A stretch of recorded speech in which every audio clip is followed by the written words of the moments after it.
Words at War presents Malta Spitfire by Flying Officer George F. Burling and Leslie Roberts.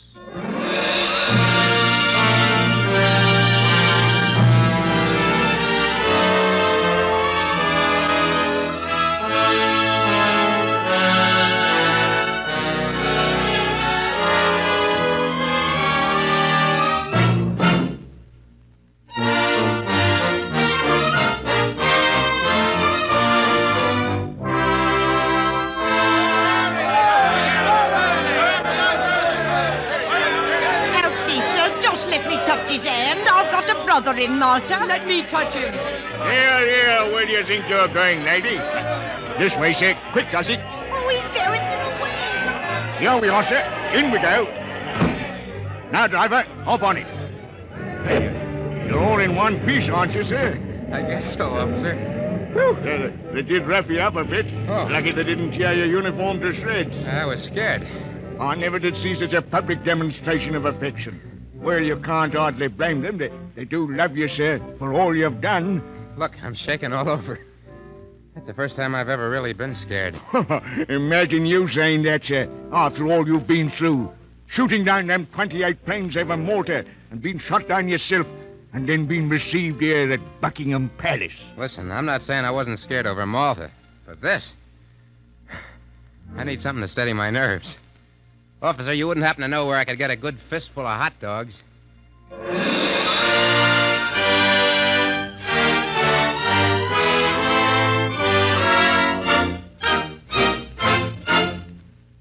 Words at War. The National Broadcasting Company, in cooperation with the Council on Books in Wartime, brings you another in its series of radio treatments of important books of this war. Tonight we hear the story of one of the greatest living fighter pilots, a 21-year-old boy, one of a handful who saved Malta in her time of peril. This is the story of Flying Officer George F. Burling, as told by himself and Leslie Roberts in Malta Spitfire.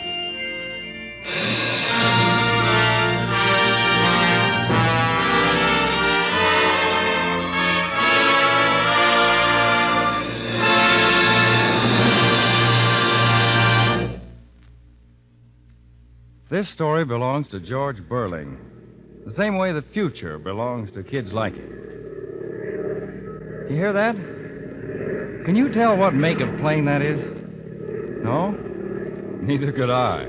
That's a Douglas transport. There, you see? Well, here comes another one. How about that one? That's a Thunderbolt. You see? The kid knows. As sure as a farmer's wife knows the sound of her own ring on a rural phone line. George Burling, up in Bannatyne in Canada, knew every plane that flew over his head, just by the sound of its motor.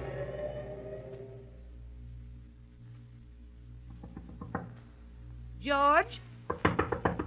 George, unlock this door. Do you hear? Just a minute, Mother. No, just a minute. You open this door.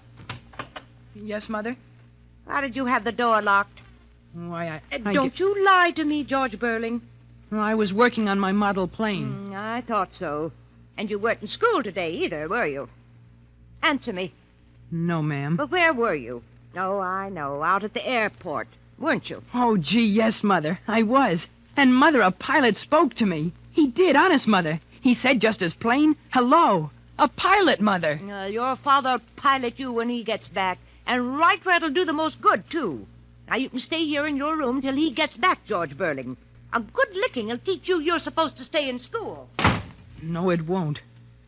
Yeah, and I'll get another licking tomorrow in school. All right, I'll take the licking. But I'm going to be a flyer. I'm going to be a pilot. Nothing's going to stop me. Hear that? You hear it, everybody?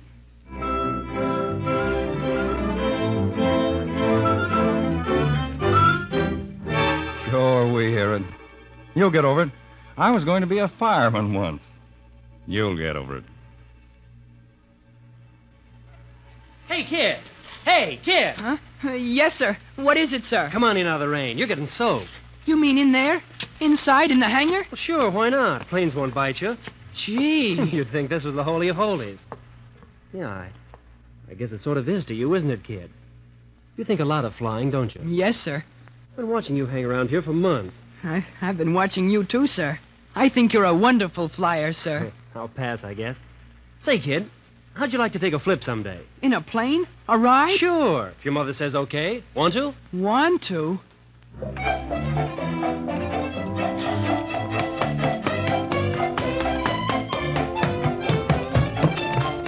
Mom! Mom! Hey, Mom! Mom! The pilot. He says he'll take me up.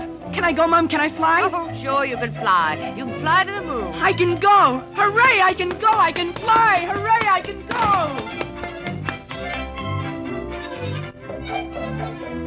It was wonderful, Mom. I'm going to be a flyer. But, Georgie, I want you to be a doctor. And Dad wants me to be a commercial artist. My kid, it's the only life. Well, now, where would you ever get money to take flying lessons? I'll earn it.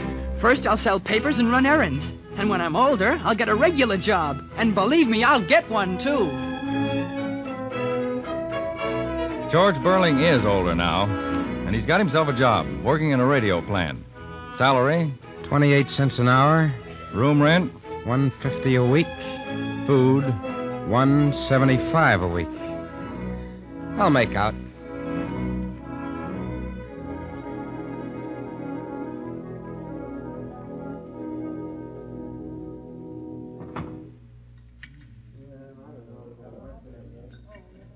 Give me a cup of coffee. Plenty of cream. 1 cup of coffee coming up. Hi, kid. Hi. What'll it be, kid? Oh, don't tell me. A hot dog and a cup of coffee. Now that you mention it, that sounds pretty good. I'll buy it. Gee, kid, you'll begin to bark soon. I like hot dogs. All right, here you are, then. Thank you. Hey, mister, Yeah? you see that kid up at the end of the counter? Yeah. Skinny one? Sure. He's been eating in this diner every night for weeks. And it's never nothing but hot dog and coffee. Coffee and hot dog. Row in his stomach. Is he broke? No, he's got a job. Over to the radio plant. Now, why don't he eat right? Probably spends his money on the girls and having a good time. See you later. Hey, you certainly wolfed that down in a hurry. I guess so. I've got a date. See, what'd I tell you? Date. That's where his money goes. No ambition, the kids these days. Well, I don't suppose he even knows there's a war on over in China. Yeah, kids like him wouldn't be much help if that war was over here. I don't know. But I do. I know for sure. I know.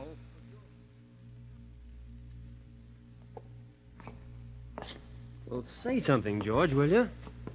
I gotta get to China. I can fly and fight there. You said that a half a mile back. I want to fly, and I can't save more than $10 a week out of what I make to save my soul. $10 is only enough to pay for 1 hour's solo time. At that rate, I'll be a graybeard by the time I get a license. It's quite a mouthful out of you. I tell you, I've got to... I know you told me. Get to China. Now, listen. I had a small brainwave a couple of minutes ago. You ever heard of a place called Gravenhurst up in Ontario? I don't want to talk geography. I gave all that up in school. Well, you keep still. Now, there's a guy up there who has a kind of freighting contract with the goldfields up north. By plane? Sure, by plane. He needs men. I was thinking, maybe you could trundle freight up there in exchange for solo time. Well, that is, till you get your license. Then you could... Hey, where you going? I'm on my way. But you haven't any dough, George. No, don't need it. I'll ride the rods. Yes, it belongs to kids like George. First, Gravenhurst, Ontario. In 6 weeks, a pilot's license. Then on to China, riding the rods again, westward for the Pacific coast of the USA, for a ship pointed for China and the war against the Japs.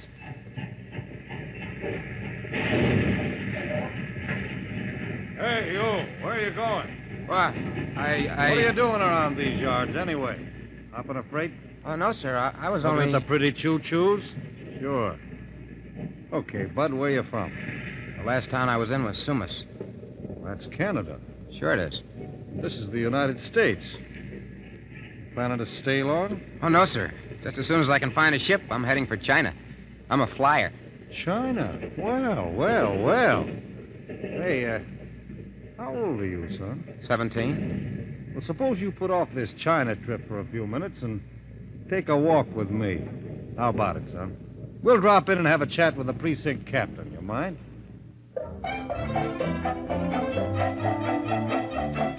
Too bad. Deported back to Canada. All that way out and back for nothing. Too bad, George.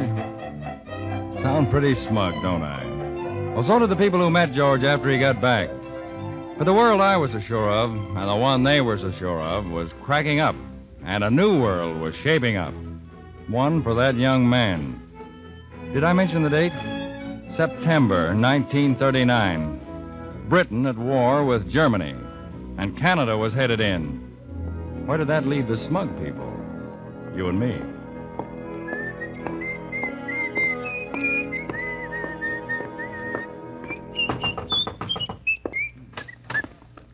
Is this where I join the Royal Canadian Air Force? This is the recruiting office, yes. That's what I want. Well, what do I sign? Name's George Burling, age 18, born in Canada. Now, here's my logbook to show how many hours I've had in the air. Is there anything else? Just tell me where to report. Now, just a moment, young man. We can leave the logbook till later. Oh, sure. I don't want you to think I'm boasting. It's just that I'm Schooling, anxious. please. Oh, I chucked that a long time ago, when I was 15. No college, then. No, sir, I didn't have time. Was something wrong? I'm afraid, Burling, a cadet in the RCAF requires a college education. But I'm a flyer. That's what you're recruiting, isn't it? Flyers? Now, look here, young man. You mean if I was a glass blower and had passed college algebra, I'd stand a chance? Hardly the way to put it. But the regulations Why don't you take your regulation? Now, young man.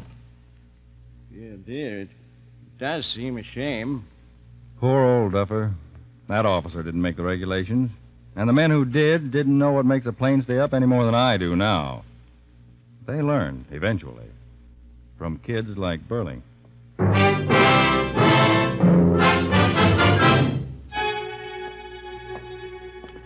Take that hangdog look off your face.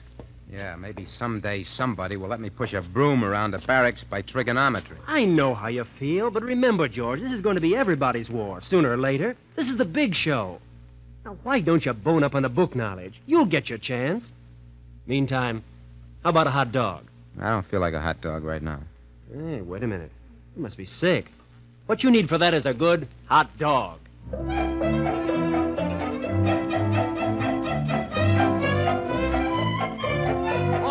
All right. So you're sick of book learning. You're sick of this. You're sick of that. Except one thing. I want to fly. I want to get over there where they're flying. All right. Why don't you go? That's a fine thing to say to me. Thought you were a friend of mine.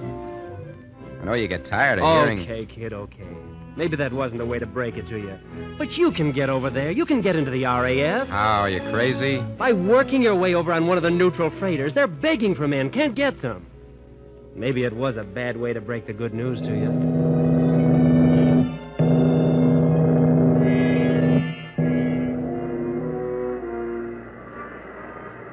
A boy who didn't know one end of a ship from another signed on as a deckhand to get over to England. Worked 4 on and 4 hours off.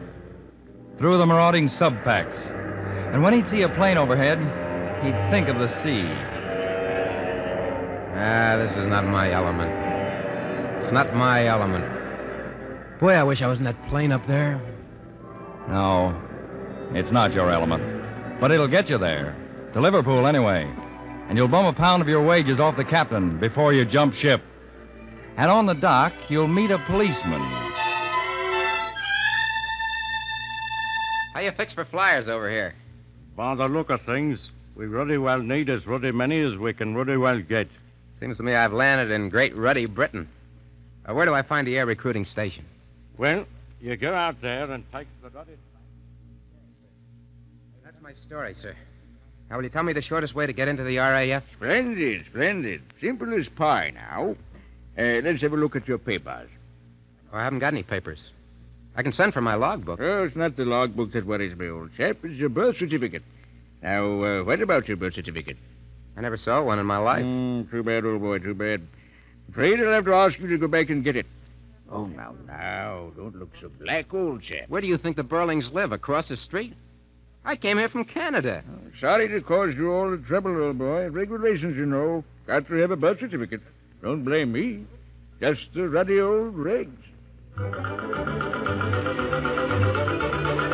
And if he didn't do it, worked his way back to Canada, across the Atlantic, and back again to Liverpool. With his birth certificate and his logbook. He plunks them down on the officer's desk in the middle of an air raid. There. Does that satisfy you? There's my ruddy birth certificate, and there's my ruddy logbook.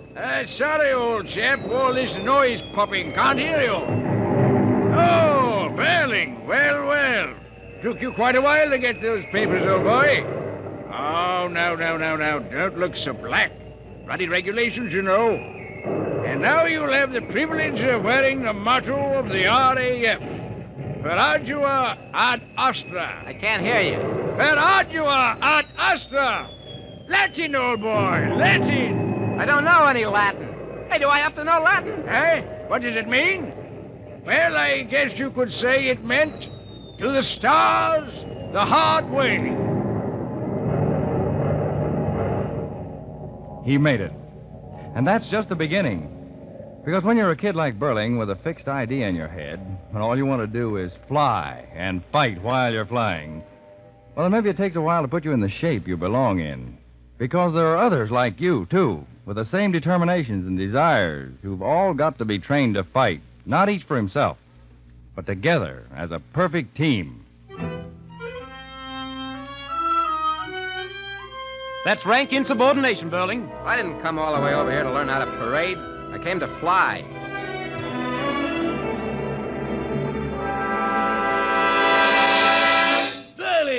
Burling! Well, what is it now? I don't mind telling you it was a pretty poor business up there today. I got Jerry, though, didn't I? Naturally. Pulling off from formation, any of us can be a hero. Part one for ourselves. Your job's to keep the tail of the plane ahead of you clear. And just be a sitting duck for any Nazi, sure. If you don't mind my saying so, pretty poor sportsmanship, Burling. Good day. Burling, you've been fighting with the sergeant.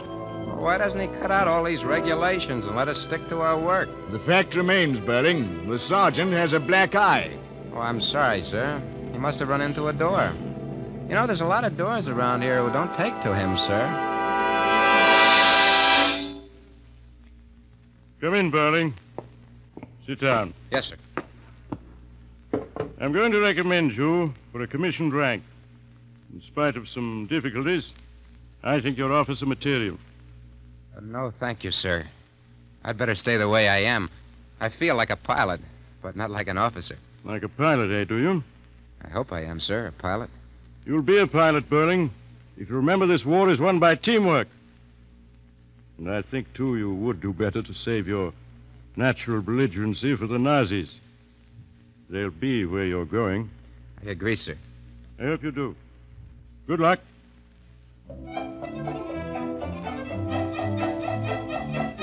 Where was he going?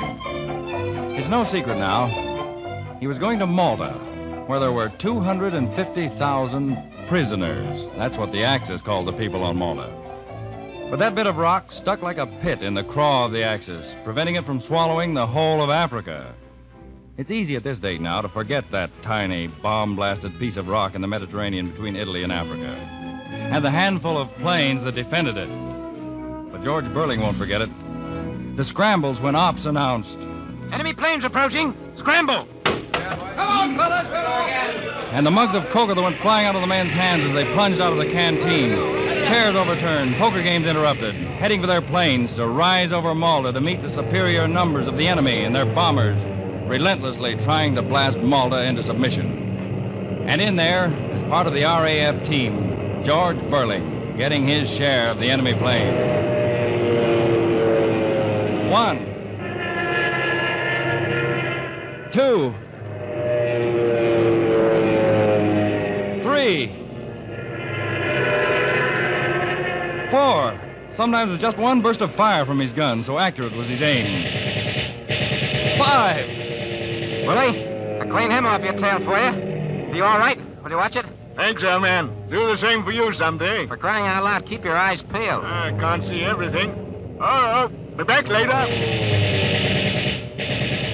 You see, he's learned he's part of a team, not just George Burling against a stubborn world that won't let him fly, but a part of the RAF against the fascists. But life in Malta was no setup. Malta was a besieged block in an Axis-controlled sea. And planes have got to have oil and gas to fight with. These young men haven't wings on their shoulder blades to fly against well-supplied Stukas and Messerschmitts. Where's the oil coming from? Where's it coming from? Like bumps on a log, we sit here. Read your magazine, Georgie. Look at the pretty pictures. I read it from cover to cover 3 times. Now, take it easy. This is a big lull. Yeah, before the kill. And Malta's a dish of cold meat for the Jerrys to slice up any time they want to. I tell you, I don't want that car. What do you mean? I said I don't want that car. It was from the bottom of the deck. Are you trying to tell me that Yes, I would... that's the second time I've Break brought you to it, Tom, break it. You're not the only one that has a frayed edge, George. I don't see how you can keep calm. Don't you want to get up there and paste them flat against the blue? Can't use that precious gas just splitting around. Then why don't they get it to us, oil and gas? What do they expect us to do? Better start reading your magazine again, George, Hunt boy. speaking. Convoy approaching. Under enemy attack. Scramble. George. Scramble. I was on a ship once a freighter. Scramble. I know what it means to feel trapped down there. You won't be now. I'm in my own element now. Suppose you had been one of the people in Malta. You can see off on the horizon the cargo ships bringing oil and food. Oil for the planes that mean your life. Food for all of you, pilot and civilian, for the life of Malta. You can see the bombs falling. You can see the Nazi planes diving. To bomb the ships that mean your life. To machine gun the deck.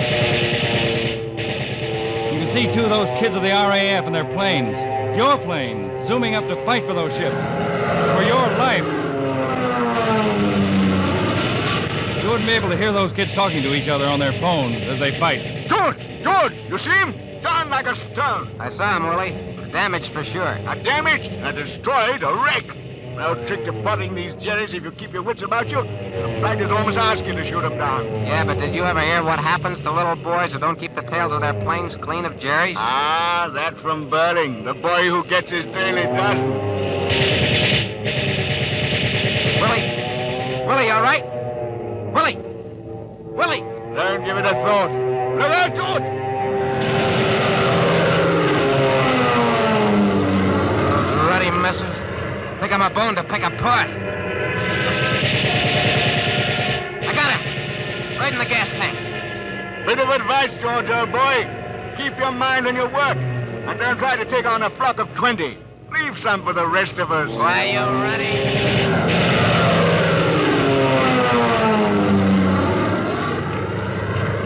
And you, standing below on Malta, watching, hoping, praying. You wonder you want to cheer when another Nazi plane hits the sea? You know, too, how it feels when you see one of those ships get a bomb down at Smokestack. Did you see that ship, Willie? Flared up like a sheet of flimsy and out. I saw it. I'm off for a little target practice myself. I'm right on your tail. The convoy limps nearer and nearer to the docks. Still, the Nazis won't let up. Sinking ship after ship, the oil in them, and the men. Will any of that battered convoy ever get in? Ever? It's got to. It's going to. Right in your Nazi belly. Right where it counts. Your work's over, Mr. Jerry. Go ahead, bail out while there's time. That's it. Go down there and wait to be fished out of the drink by the people you're trying to murder. But good luck to you, you Nazi, under your cloud of silk. Hey! That's one of your own men, you Messerschmitts. Willie! Yeah, George? You see what I did? Those guys machine gunning one of their own men in his parachute. I saw it, George. Maybe he thought it was one of us.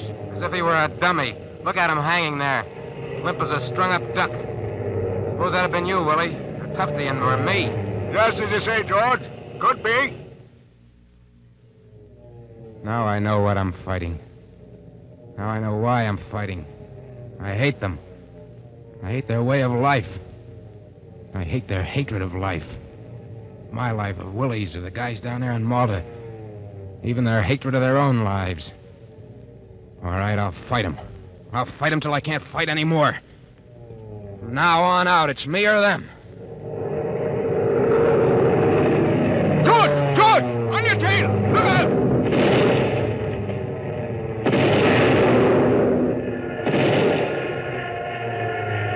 And you, standing down there on Malta, you know your life depends on men like George Burling. You stand and watch that Spitfire of his twist down through the sky. 3,000 feet, 2,500 feet, 2,000 feet. You want to yell with Willie. Bail out, George! Bail out! I'll cover you! 1,500 feet, 1,000 only above the Mediterranean.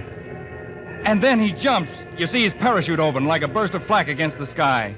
He's floating down to safety. I got you covered, boy. You're all right. I'll cover your thick old Canadian hide. He's drifting down, held by a parachute. He hits the water. Manages to crawl into his rubber dinghy. The bottom of that dinghy fills red with the blood of George Burling.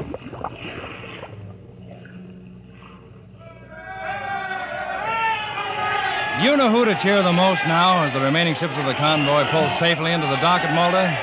Those battered ships or the pilots like George Burling who helped save the ship? Now, you just cheer anyway. And you hear the pumps get going. Sucking the oil out of the holds of those ships so those RAF planes can keep Malta still safe for the United Nations. But George Burling has chunks of cannon shell in his ribs, his elbow, his heel, and his left leg.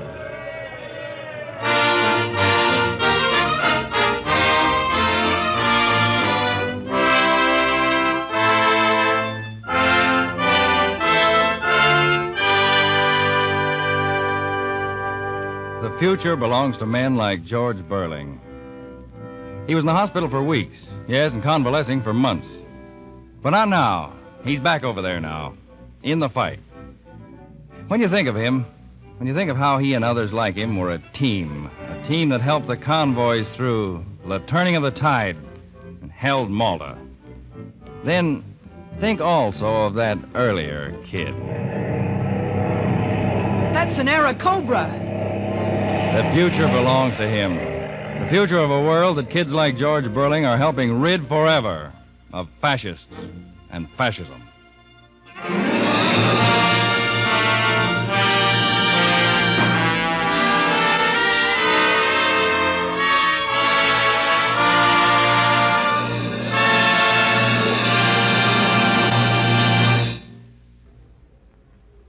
You have heard the 10th program of Words at War, a series based on the leading war books. This evening, we presented Malta Spitfire by Flying Officer George F. Burling and Leslie Roberts. The adaptation was by Kenneth White. Next week, listen to Words at War at our new time, Thursday evening, 11:30 p.m. Eastern War Time, over most of these stations. You'll hear Burma Surgeon by Dr. Gordon S. Seagrave. In our play tonight, Don McLaughlin was the narrator. Joe Julian was George Burling. Other members of the cast were Irene Hubbard, Lon Clark, John Griggs, Peter Hernandez, Ian McAllister, Maurice Tarplin, and Harold Young. The original music was written and conducted by Frank Black. The production was under the direction of Joseph Losey.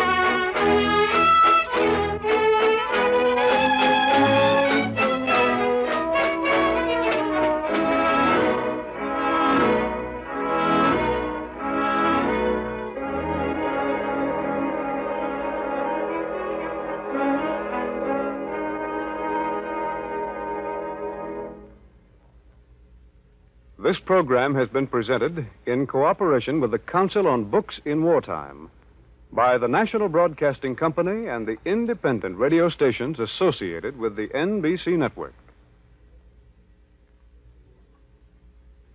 The program came to you from New York. This is the National Broadcasting Company.